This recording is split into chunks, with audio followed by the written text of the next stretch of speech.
వికారాబాద్ జిల్లా తాండూరు పట్టణంలో CPI party నాయకులు దేశంలో గ్యాస్ ధరల పెంపుపై బగ్గుమన్నారు.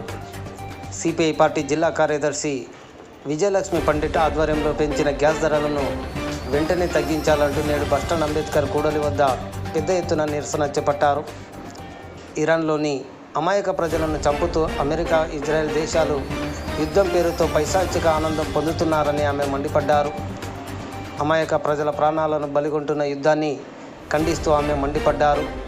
వెంటనే యుద్ధాన్ని ఆపాలని ఆమె డిమాండ్ చేశారు.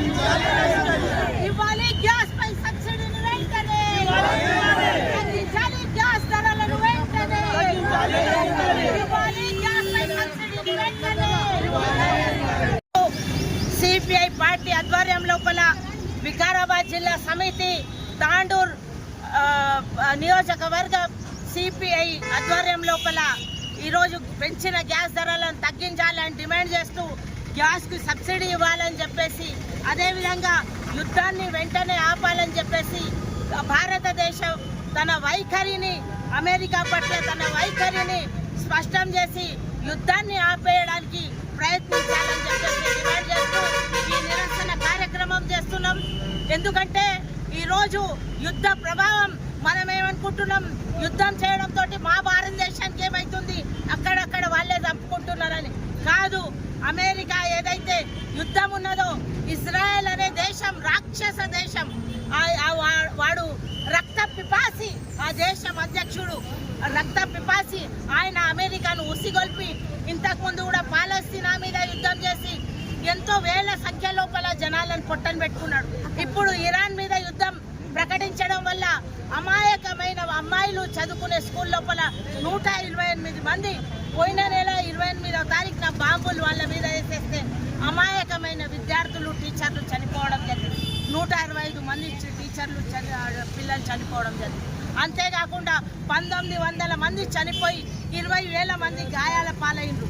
ఆ దేశంలో ఉన్న ఆ ముఖ్య నాయకుడు, వాళ్ళ మిలిటరీ అధికారి అందరితో కలిపి వాళ్ళు ఆడ ఉన్నారంటే వాళ్ళ మీద బాంబులు వేసేసి ఇరాన్లో మటు మాయం చేసి, ఎందుకంటే చమురు ఇదంతా కూడా పెట్రోలియం ఇవన్నీ అక్కడ పూర్తాయి కాబట్టి, అక్కడ నుండి మనకు అంత సప్లై అవుతుంది కాబట్టి దాని మీద పెత్తందారి చేయడానికి అమెరికా ఏదైతే చేస్తున్నాడో మన దేశం మీద కూడా, మన ముందట్లో ఉండే మన ప్రధాని అమెరికాకు భక్తుడుగా ఉన్నాడు.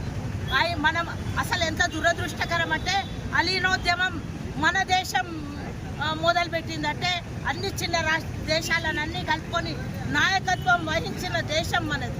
ఆ చిన్న దేశాలకన్నిటికీ ఇందిరాగాంధీ ఉన్నప్పుడు, అటువంటి దేశాన్ని నెహ్రూ, ఇందిరాగాంధీ ఉన్నప్పుడు అటువంటి దేశాన్ని ఈరోజు పెత్తందారి అమెరికా దగ్గర తాకట్టు పెట్టే పరిస్థితి వచ్చింది. ఆయన దగ్గర మోకరిల్లించే పరిస్థితి వచ్చింది. ఆయన మన మీద ఆంక్షలు పెడుతున్నాడు. రష్యా దగ్గర మనం తక్కువ రేట్కి కొంటామంటే కూడా లేదు, మీరు కొంటే మీ మీద యుద్ధం ప్రకటిస్తాం, మీ మీద దాడి చేస్తాం. ఈ విధంగా బ్లాక్ మెయిల్ చేసి మన ప్రధానిని భయపెడుతూ ఉన్న పరిస్థితి ఉన్నది. ఈరోజు వేరే పక్కల దేశాలు ఇరాన్ పై యుద్ధం చేయడం వల్ల ఆ దేశం మళ్ళీ గల్ఫ్ కంట్రీస్ మీద, దుబాయ్, ఖతార్ అటువంటి దేశాల మీద వాళ్ళు దాడి చేస్తున్నారు. దానివల్ల మనకి ఈరోజు ఇరాన్ నౌకలను అన్నీ ఆపేసి ఈ పెట్రోలియం, చమురు ధరలంతా పెరిగిపోయే పరిస్థితి. దాని ప్రభావమే మన దగ్గర ఈరోజు గ్యాస్ ధరలు పెరుగుతాయి. ఏం పెరుగుతలేవు అని చెప్పేసి ప్రధాని ప్రభుత్వం జూట మాటలు చెప్తున్నది. జూట మాటలు, అబద్ధపు మాటలు చెప్పడం వల్ల ఏం గ్యాస్ ధరలు పెరుగుతలేవు. కొంతమంది దుర్మార్గులు అయితే మేము 5,000 ఉంటే కూడా గ్యాస్ కొంటాము, 500 ఉంటే 500కు లీటర్ ఉంటే కూడా పెట్రోల్ వేసుకుంటాం. దిక్కుమాలిన బతుకులు మీరు దిక్కుమాలిన భక్తి పేదవాళ్ళు ఎక్కడికి వెళ్ళి కొంటారు? పనికి మాలిన మంది, కొంతమంది ఆ ప్రధానికి భక్తులుగా ఉన్న కొంతమంది ఇటువంటి మాట్లాడుతున్నాడు. సిగ్గు లేకుండా మాట్లాడుతున్నారు. వాళ్ళ పేదల బతుకుల గురించి ఏం తెలుసు? ఆ కేంద్ర ప్రభుత్వానికి పేదలంటే ఏం తెలుసు? వాళ్ళ బతుకులంటే ఏం తెలుసు? ఒక పూట తిని ఒక పూట తినని బతుకులు మావి. అటువంటి వాళ్లకు లేక ఏదో ప్రభుత్వాలు గ్యాస్ సబ్సిడీల మీద లేకపోతే స్కీమ్ల ద్వారా ఇవ్వడం వల్ల మాకు గ్యాసులు వచ్చినాయి. మేము తాండూరులో ఉద్యమం చేయడం, రాష్ట్రం మొత్తం ఉద్యమాలు చేయడం వల్ల గ్యాస్ వచ్చింది. తాండూరు లోపల ఎంతమంది మహిళలకు ఆ రోజు మేము ఉద్యమం చేసినందుకే రాష్ట్రం మొత్తం కూడా పేదవాళ్ళకందరికీ కూడా గ్యాస్ ఇచ్చే పథకాన్ని ఆ రోజు రూపొందించిన మన తాండూరు మేము చేసిన ఉద్యమం వల్ల అటువంటి గ్యాసులు పొందిన మాకు మీరు ఇంత పెంచేస్తే ఈరోజు మేము ఎక్కడ పోవాలి? కట్టెల పొయ్యిలు అంటే ఈ పరిస్థితి లేదు. ఈరోజు కట్టెలు కూడా విపరీతంగా పెరిగిపోయింది. ఈ దేశం లోపల ఈ ట్రాన్స్పోర్టేషన్ అంటే రవాణా సౌకర్యం మొత్తం కూడా ఈ ధరలు, ఈ చమురు ధరలు, పెట్రోల్, గ్యాస్, డీజిల్ ధరలు పెరగడం వల్ల ఈరోజు నిత్యావసర వస్తువుల ధరలు కూడా పెరిగిపోయినాయి. రాను ఇదంతా కూడా మనం ఇంట్లో వాడుకునే వస్తువులు కూడా ధరలు పెరిగి కొనలేని పరిస్థితుల్లో మనం వచ్చే పరిస్థితి ఉంది. కాబట్టి ఈ రోజే మన సిపిఐ పార్టీ తరపున ఇంకోటి వెనిజులా అధ్యక్షుడిని అతని భార్యను రాత్రికి కిడ్నాప్ చేసేసింది. అంటే ఒక దేశ అధ్యక్షుడిని అతని భార్యను కిడ్నాప్ చేసి మొత్తము అరెస్ట్ చేయడం అనేది ఎంత దుర్మార్గమైన చర్య అని చెప్పేసి ఈ సందర్భంగా తెలియజేస్తున్నాం. వెనిజులా దేశం లోపల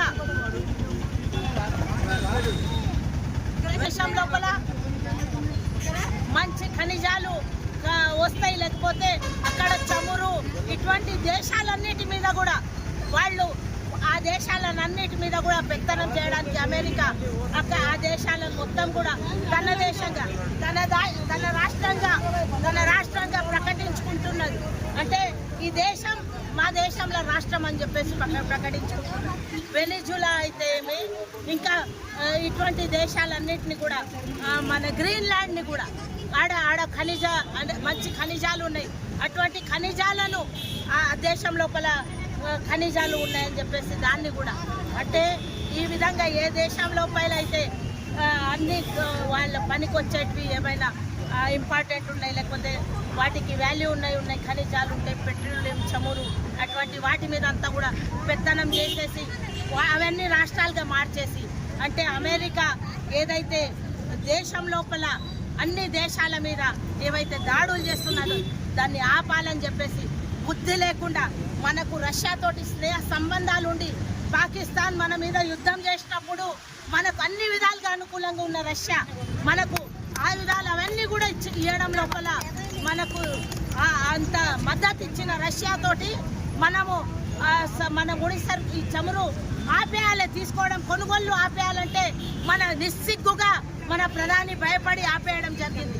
వాడు ట్రంప్ చెప్తే ఈ నెల ఒక్క నెల రష్యా నుండి యుద్ధం ఉన్నందుకు ఒక్క నెల మాత్రం మీరు అక్కడ నుండి తెచ్చుకోవచ్చు అని చెప్పేసి చెప్తున్నాడు. అంటే వాడు చెప్తే మనం వినాలా? మన భారతదేశం ఎవరి దగ్గర ఏం కొనాలనేది అమెరికా చెప్తుందా? అంటే నువ్వు ఎంత దిక్కుమాలిన బతుకు మీది, అంత దాసోహం చేయడానికి ఎందుకంటే ఎస్ఎన్ ఫైల్స్లో మొత్తం మీ బతుకులో మీ బండారం అంతా బయటపడుతుందని చెప్పేసి ఈరోజు మాకేం మీరు ఏమున్నారు, మీ సంబంధాలు ఏమున్నాయి, మీరు ఆడ ఏం చేసినారనే దాంతో మాకు సంబంధం లేదు. కానీ దేశానికి అధిపతిగా ఉన్నప్పుడు, దేశానికి ప్రధాని ఉన్నప్పుడు ఈ దేశానికి ఏం చేస్తే మేలవుతుంది, ఎవరితోటి మనం ఉంటే మేలవుతుంది, ఎవరు మనల్ని నాశనం పట్టేయడానికి చూస్తున్నాడు, ఎవడు మన మీద పెత్తందారి చేస్తున్నాడు అనేది ఆలోచన చేయాలి. చప్పనించికి ఛాతీ అంటే కాదు, సిగ్గు లేకుండా నీ చప్పనించికి ఛాతీ ఇప్పుడు ఎక్కడ పోయినావు నువ్వు? ఎందుకంటే నీ ఛాతీ ఇంచి ఛాతీ ఉన్నోడా ఉంటే వాడు అమెరికా దగ్గర నువ్వెందుకు భయపడతావు? నువ్వెవడవు రామా? చిన్న దేశము ఛాలెంజ్ విసురుతున్నది అమెరికాకి. మేమేం నీ దగ్గర సరెండర్ కాము, నీ మాట వినాం అని చెప్పేసి చిన్న దేశాలు చెప్తున్నాయి. కానీ అలీనోద్యమం నడిపిన ఈ దేశం అన్ని దేశాలు, చిన్న దేశాలకన్నింటినీ కూడా నాయకత్వం వహించిన దేశం. అరే మహిళలు అంటారు, ఇందిరాగాంధీ ఉక్కు మహిళ, ఆమె ఎప్పుడు వంగలేదు, అమెరికా దగ్గర ఎప్పుడు కూడా మోకరించలేదు. ఈ పెత్తనాన్ని నీతోటి స్నేహం చేస్తాం, కానీ నీ పెత్తనాన్ని ఏమాత్రం సహించమని చెప్పేసి ఆ రోజే ఇందిరాగాంధీ చెప్పడం జరిగింది. ఆడుకోవడానికి ప్రభుత్వం మన దేశం పాకిస్తాన్ యుద్ధం చేసినప్పుడు దేశం మొత్తం అన్ని పార్టీలు అందరం నీతో ఉన్నాం. ఎందుకంటే మన దేశ రక్షణ విషయం వస్తే, మన దేశాన్ని కాపాడుకునే విషయం ఉంటే అందరం ప్రభుత్వానికి మద్దతు తెలుపుతాం. కానీ మన దేశ ప్రజలను రోడ్లకిడ్చి ఈరోజు వండుకోవడానికి గ్యాస్ కొనే పరిస్థితి చేస్తే మాత్రం ఆ అమెరికా దాసోహం ఆపు, వాళ్ళ మీద తీర్మానం చేసి ఖచ్చితంగా నీ వైఖరిని తెలియజేయి. మేము యుద్ధాన్ని ఆపాలి, మా భారతదేశం ఆపాలని చెప్తున్నానని చెప్పేసి డిమాండ్ చేయి. దానివల్ల మన వస్తువుల ధరలు పెరగకుండా ఇంకా కావాలంటే అన్ని దేశాలకు నాయకత్వం వహించు, అప్పుడు మొనగాడు అనిపించుకుంటాం. కానీ ఈ మోకరి లేదేంది, మన ఇజ్జత్ మొత్తం భారతదేశం పరువు మొత్తం బయటి దేశాల్లో తీసేస్తున్నాము. ఎటువంటి భారతదేశం ఉండే మన దేశాన్ని, దాని గురించి ఎంత చరిత్ర చెప్పుకుంటుంటే ప్రపంచం అంతా కూడా అటువంటి దేశాన్ని పరువు నువ్వు ఇచ్చినావు అని చెప్పేసి, పరువు తీసినావు అని చెప్పేసి తెలియజేస్తూ ఇప్పటికైనా సిగ్గు తెచ్చుకొని ఈ గ్యాస్ ధరలు పెరగలేవు అని పార్లమెంట్ సాక్షిగా చెప్తున్నారు. ధరలు పెరగలేవు, కొరత లేదు. గ్యాస్ కొరత లేకుంటే లైన్లలో ఎందుకు నిలబడతారు జనాలు? గ్యాసులు ఎందుకు ఆగిపోయినాయి కొరత లేదని చెప్తే? అంటే మేము అబద్ధాలు చెప్తున్నారా, జనాలు అబద్ధం చెప్తున్నారా? నీకు ఇప్పుడైనా బుద్ధి తెచ్చుకో మోదీ, ఇప్పుడైనా బుద్ధి తెచ్చుకో. నీకు నీ వ్యవహారాలు ఏముంటే నువ్వు వాగులకు కానీ దానికి మాకు సంబంధం లేదు, ప్రజలకు మాకు సంబంధం లేదు. కానీ వేరే దేశాలతోటి మాత్రం స్నేహం చేసేటప్పుడు ఎవరితోటి పాముతోటి స్నేహం చేస్తున్నాం, అది తప్పకుండా కాటేస్తుంది. కాబట్టి మన భారతదేశ పౌరుషాన్ని కాపాడుకోవాలి.